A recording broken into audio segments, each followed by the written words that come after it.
আরে আরে গাইস, এগুলো কি বলতো? তো এগুলো হলো কয়েকটা কিচেন যেগুলো আমি আজকে তোমাদের সাথে আনবক্স করব। আর এই প্রতিটা কিচেনই কিন্তু দেখতে খুবই কিউট এবং খুবই সুন্দর। তো এখানে কিন্তু সর্বমোট 3টা কিচেন আছে, আর এই দেখো একটা কিন্তু নিচে পড়ে গিয়েছে। তো এখানে ফার্স্টে আছে এত সুন্দর স্ট্রবেরি অ্যান্ড ওয়াটারমেলন কিচেনটা, যেটা প্রথমে হচ্ছে ওয়াটারমেলন অ্যান্ড পিছনে হচ্ছে স্ট্রবেরি। তো আমার থেকে তো এটাই সব থেকে বেশি কিউট লেগেছে।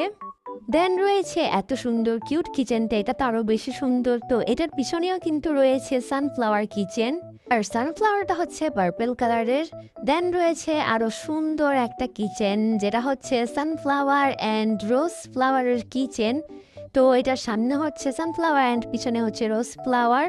আর আমি যে কিচেনগুলো কিনেছি সবগুলোর পিছনে সামনেই কিন্তু এরকম আর্ট আছে, আর এই সানফ্লাওয়ারটা সব থেকে বেশি সুন্দর হয়েছে দেখো। তো আমি এই কিচেনগুলো কিনেছি রং ঘর থেকে। আরে আরে কি মনে করছো, সত্যি সত্যি এগুলো আমি কিনেছি? তো গাইস, এগুলো আমি নিজেই বানিয়েছি, কোথাও থেকে কিনিনি। এগুলো আমার অ্যাক্রিলিক কালার দিয়ে বানিয়েছি, তো তার জন্য আমি বলেছি রং ঘর। তো তোমরা কারা কারা মনে করেছিলে এগুলো আমি কিনেছি?